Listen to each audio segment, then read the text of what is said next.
A lot of conversation has been made so far this offseason on if, when, and how the Bulls will sign Nikola Vucevic. Well, today we're going to talk about what that contract length should be and how that could signal what the Bulls' long-term plans are with this roster. We're also going to ask if Dalen Terry should be prioritized next season as he's set to go into next season as the youngest member of the Bulls roster. We're going to talk about all that plus the mailbag right after this. You are now tuned in to Chicago Bulls Central, your number one place for all Chicago Bulls news and content.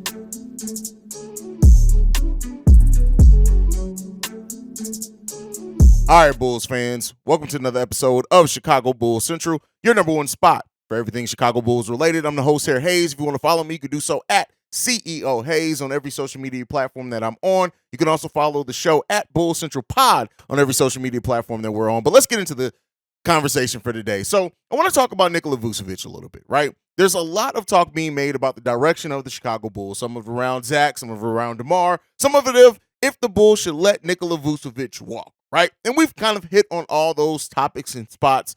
But the one thing that I want to talk about today is if Nikola Vucevic is re-signed by the Chicago Bulls, not even the contract money, right? We can talk about the money at a later date, right? And with the NBA Finals starting soon, as we're going to have Game 7 of the Eastern Conference Finals tonight, it makes a lot of sense to have the talk because as the NBA has changed the rules, basically the day after the NBA Finals ends, teams can start re-signing their own free agents. Now, I still have not gotten a clear outline on what that means for sign and trades, if that still does apply, considering a sign and trade is the team re-signing their player and then immediately trading them, because if that is the case, we may see an unprecedented amount of moves even before the NBA draft, which is usually the unofficial beginning of the NBA offseason, but with teams able to assign their own free agents right after the NBA Finals, we can start seeing a little bit more movement, right?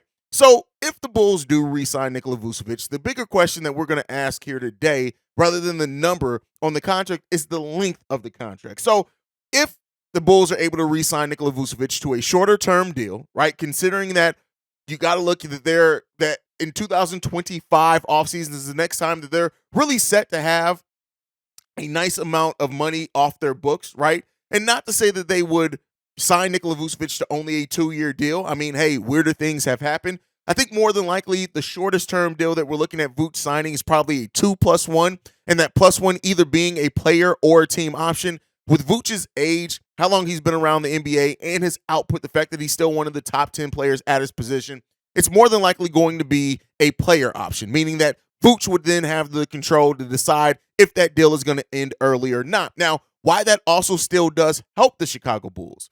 If we're looking at the 2025 offseason as the next time that the Bulls are going to make significant moves in free agency, doesn't mean that they're not going to still improve the roster between now and then, but if that's the next time that the Bulls are going to make a big splash, kind of like what they did when they brought in DeMar, Lonzo, AC, having Nikola Vucevic as an expiring contract going into that season could be beneficial to the team that if they need to move it or make a pivot, right, or open up even more money or want to go after a sign and trade, it could be beneficial for the team in that area, right? And then even then, depending on when the date of Vuce's opt-out is, you can trade him just even with that being said, and then he could decide, or the team could decide to opt out of that deal, make it partially guaranteed, whatever.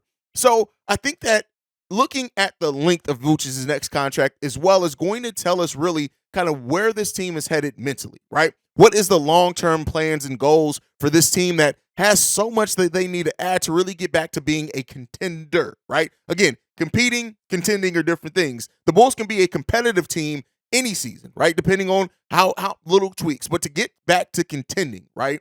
Over time, that would then put we'd be around the 5-year mark of AK and Eversley running this team, and that may be where they want to make their next move. And so with that said, I do think that a shorter or longer term deal, right? If he goes the full 5 years that he can get on an extension, that would also then signal that the Bulls aren't going to really, not to say that they can't, because keep in mind, they will still have considerable cap space regardless or not, but it does signal the fact of this version of the team, or some shape, form of it, remnants of this version are still going to be planned to be on this team long term. And either way, really, it opens the door for the Chicago Bulls. And I do think that when you look at A-Kane and Eversley. I know, and over on Locked on Bulls, I dropped a video today just talking about, what needs to happen for Bulls fans to regain their trust in AK. And I think it's going to take time, right? I think we came in, and like I said, I put me in that group as well. When they came in and it seemed like they had a vision, we were rocking and rolling with it. But because things haven't worked out, Lonzo's injury, the combination of the three players of Zach LaVine, Vooch, and DeMar just not really getting to the heights that I'm sure that they hoped that they were going to be able to. And when you look at it, I said over on Locked on Bulls, I think every front office gets 2.5 rebuilds, right? That's really kind of where more like 1.5. Basically, you get 2 rebuilds as a front office. And by that, I mean full rebuilds if you're a good front office, right? Some only get 1 because they shoot themselves in the foot in a rebuild. And it really does depend on if ownership sees them trading so many number 1 picks that they traded for Vooch, sending out another one for DeMar. Did they see that as a rebuild? And that may, if they do, that may delay this front office really going true rebuild again, which we've already said. If you've been a watcher for this channel for a while, I've been telling you guys, full rebuild ain't coming anytime soon. Retooling, yes. Rebuild, nah. But depending on the length, if they're even able to re-sign Vooch, right? And keep in mind, this is taking that if Vooch does re-sign here. If Vooch decides to go elsewhere, then that's a completely different scenario and set of circumstances. And I definitely do not think that if Vooch walks, that they're going to be signing somebody to an extremely long deal. Expect a couple of years stopgap in that case before they get to that free agency of 2025. So looking at that contract from Vooch, I think it's gonna signify a couple of things for us, right?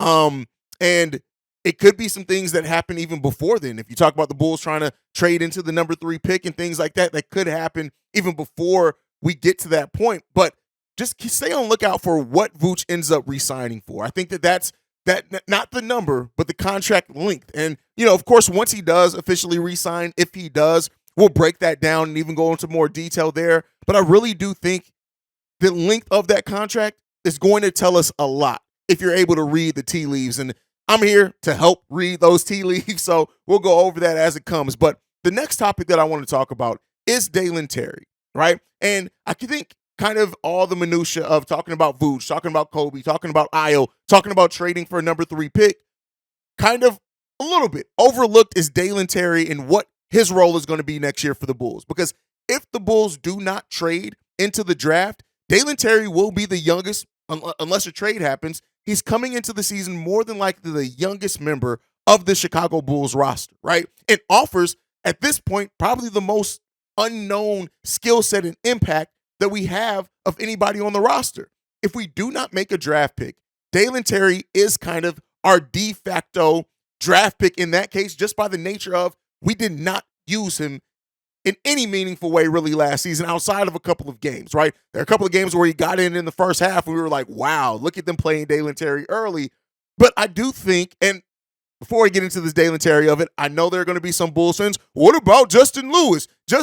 Listen, Justin Lewis is an undrafted rookie that was signed, and he's on a 2-way deal. And on top of that, right, he is he comes at a position that we could use that as well. But as long as he's on the 2-way deal, I need Bulls fans to realize a 2-way contract, you are limited in the number of games you can play in the NBA. So unless that's converted into a full NBA contract, Justin Lewis is not going to be a big part of the Bulls rotation next year. And I've seen like some Bulls fans think or hope that and ask that question, well, how does Dalen Terry factor into it? Go back and look. We haven't really had, outside of that COVID year, 2-way contracts have not really been a big thing of the Bulls. Outside of a couple of games where there's injuries or a couple of games where we're sitting some people or in the back half of the season, 2-way contracts aren't really used here on the Bulls. So I don't know, and that's not to say that Justin Lewis's future isn't here on the Bulls, but I think either way, you're looking at a couple of developmental years for Justin Lewis before we really see him even get a chance to crack the rotation. But I wanted to address that because I knew it was probably going to come up in that comment section. But Dalen Terry and his role next season, how the Bulls see that, right? Are they going to Marko Simonovic Dalen Terry? Or was that first year in the G League as kind of what I thought it was, right? A chance for him to build on every one of his skill sets that he was not going to get before then. For a team in the Chicago Bulls that doesn't have a lot of salary cap, that needs to add a lot of things, expect Dalen Terry to be maximized not as far as like a featured player, but he's going to get every opportunity to crack that rotation and be a big part of the Bulls day in and day out rotation. Now, how he performs in that is going to be telling, but I really do just want to talk about Dalen Terry's role next season. When you look at the raw skill set of Dalen Terry, right? Defensively, defense, energy, and athleticism to a degree, right? He's not the jump out the gym, worldly athlete, but he brings some of that, right? And those are all skill sets that the Bulls could absolutely use. Now, I think some Bulls fans, as I was at times, were kind of frustrated that at times where we needed and we clearly just needed a little bit more oomph, right? We needed a little bit of energy. We needed a little bit of something different that we didn't even go to Dalen Terry and just left him sitting on the bench. Now, that could be said. They didn't want to mess up his confidence, everything like that. But coming into a season where unless a big trade happens, we just don't have the money to add everything that we need. What does Dalen Terry bring, right? Now, you have some Bulls fans that think and look at him and say, hey, he can be a point guard. I think Dalen Terry's long-term position is more on the wing, either it be the 2 or the 3. AK's even talked about wanting to see Dalen Terry play small ball 4 and 5. So if that is any indication of kind of where they see Dalen Terry long-term, it can give you that. But I'm looking at Dalen and I'm saying that because I don't see the Bulls making a ton of moves, we've gone over it here on this channel. The Bulls literally, if they re-sign Kobe, if they re-sign Vooch, they have about $8 million under the luxury tax that they can wiggle with. And if Vooch does leave, you're still only at that point looking at being able to use your full mid-level exception, not really using a bunch of other things else. So I think that when you look at the Bulls who need some ball handling, who need some energy, who need some defense, Dalen Terry's shot was night and day, still has a lot of work. Let me be clear on that. The mechanics, the smooth motion, he still has a lot of reps he needs to get in to make that shot release its best possible, its most optimal. But Dalen has a skill set that the Bulls could absolutely use. When you also look at the fact that he's a Swiss Army knife, he can be played right now at the 1, 2, and some 3, depending on how much more weight he adds in the offseason this season. But Dalen Terry is more than likely going to be our de facto draft pick coming into next season. Youngest player on the team, brings some energy, brings some age, is going to be something that the coaching staff may develop if they finally decide to develop somebody. And I think that when you look at Dalen Terry and we have these conversations about what the Bulls need or may add, not to say that Dalen Terry fixes all that. That is not what I'm saying, because I do not believe that.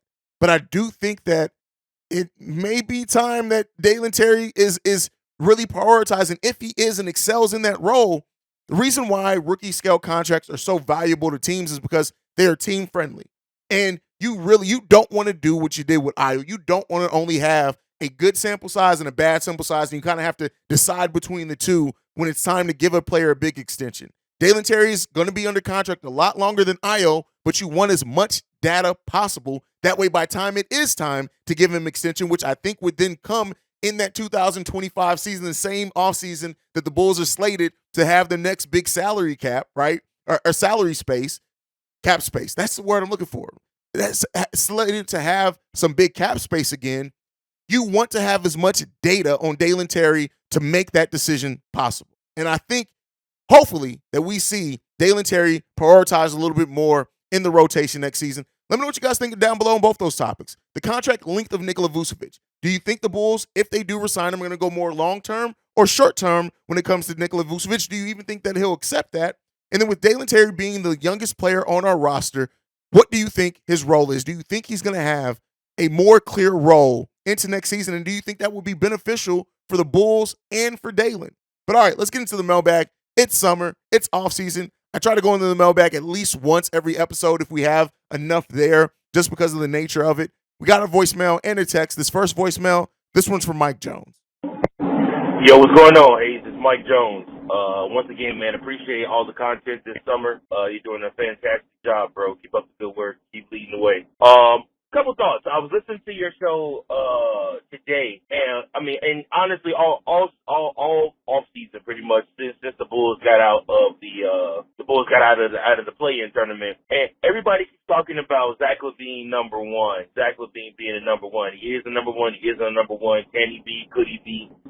I think with the original makeup of this team, and then from what we saw him do and unlock in Utah, what are your thoughts the original. Maybe Lauri Markkanen was supposed to be the number one on this team. I mean, I don't. Could he be? I mean, and this is really just a question. I mean, I know we saw his numbers skyrocket. He won Most Improved. I don't know what his ceiling is. I don't know if he can get to an MVP type level. But the amount of numbers that Lauri Markkanen put up and the way his face was plastered all over the league last season, I mean, he never got that notoriety in Chicago. And Chicago is twice as big a market as Utah. Obviously, Lauri didn't also always play that way. And I know you're going to say, when you address this, that coaches and confidence has a lot to do with why Lauri did not unlock what he had. And I guess the second part to that is, should the Bulls maybe have held on to Lauri one more year and just seen what they had in him instead of pulling that trigger quickly and, sending them off. So, I don't know, man. Just a couple of my thoughts. Could Lauri Markkanen be a number one on the Chicago Bulls? Had they kept him and hung around? And also, is he a number one in Utah? And what's his ceiling looking like? Thanks, Haize. Appreciate you, bro. And the question that a lot of Bulls fans want to ask. Okay, here's the thing that I'm going to say with this, and I know that. Well, let me not say I know. I don't know how controversial this is going to be.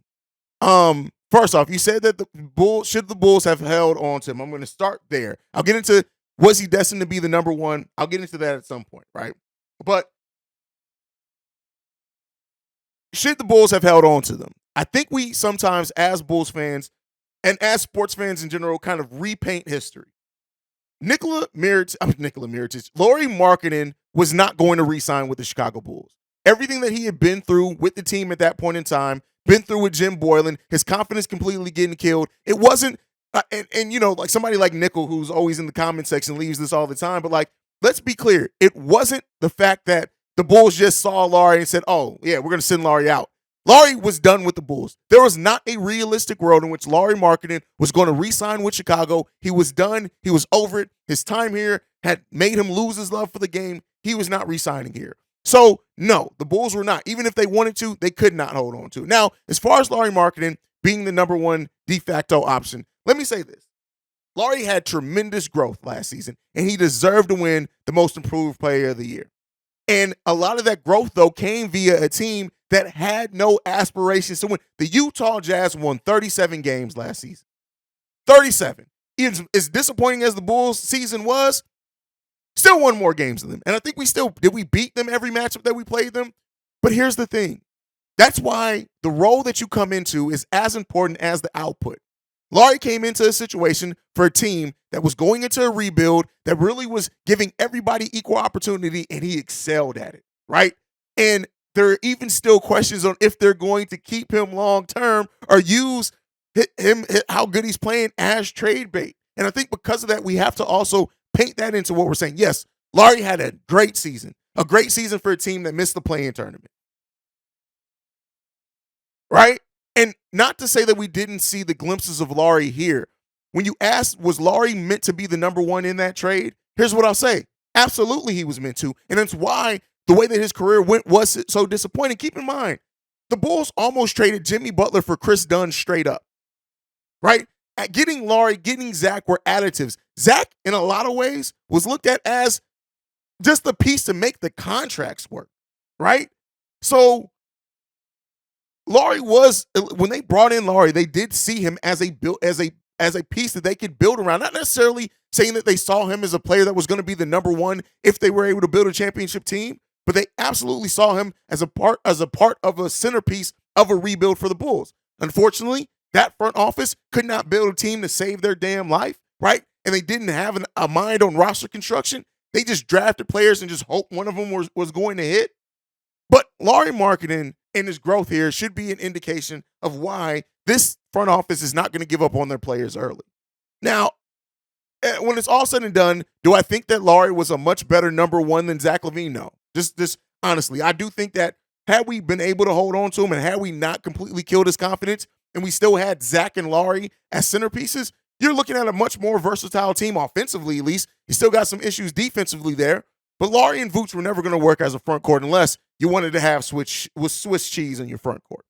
But at the end of the day, did the Bulls make the right decision? They made the right decision because Lauri was going to leave for nothing, and they got something back. The problem in Lauri is that he had a front office that drafted him, that then every decision they almost made after they drafted him ended up negatively impacting him. And yeah, some of that is still on him and him not staying a level of consistency, not being able to stay healthy on top of that.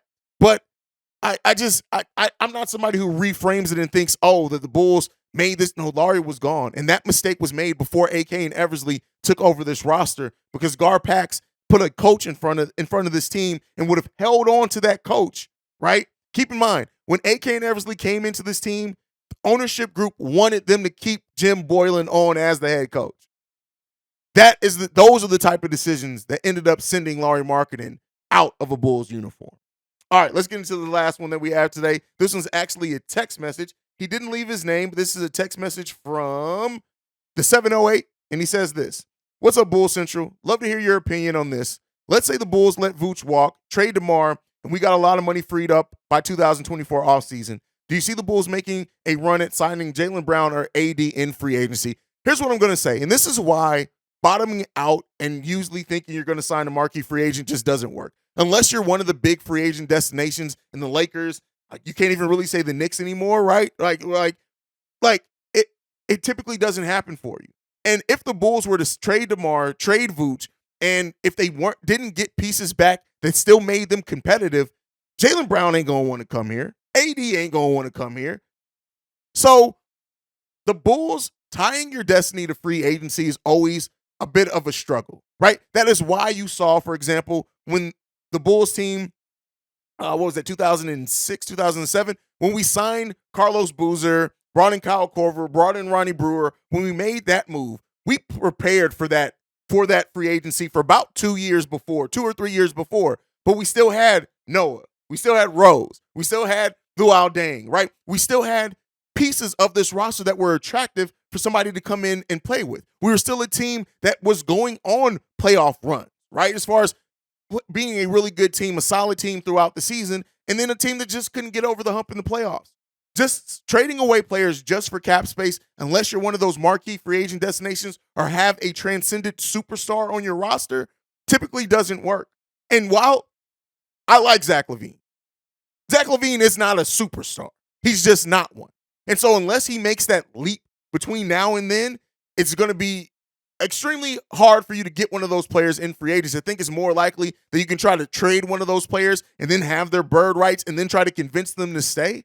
But I don't think that the Bulls are gonna be able, by what you laid out here, be a destination for a free agent of a Jaylen Brown or AD to be able to come. I just don't see it happening with what we have so far. Now that could change. P. Will makes a leap. Kobe makes another leap. Dalen makes a leap. If any of those three things happen, and it makes the Bulls more of a destination that somebody can look at and say, listen, I get to come play with Zach. I get to come play with P. Will. I get to come play with Dalen. These players have shown something. Then you may have something there. But I don't necessarily think that the Bulls, as of right now with where we are, we have a chance to do that. Could be wrong on that. Let me know what you guys think on everything down below. Make sure you're following the show at Bulls Central Pod. You can send any feedback, questions, comments, concerns, bullcentralpod@gmail.com. And lastly, if you want to leave a text message and our voicemail, the number to do so, 773-270-2799. We are the number one spot for everything Chicago Bulls related because of you guys. And like I like to end every episode on, go Bulls. Love you guys. See you right if you can, y'all. Peace. This has been a presentation of the Break Media.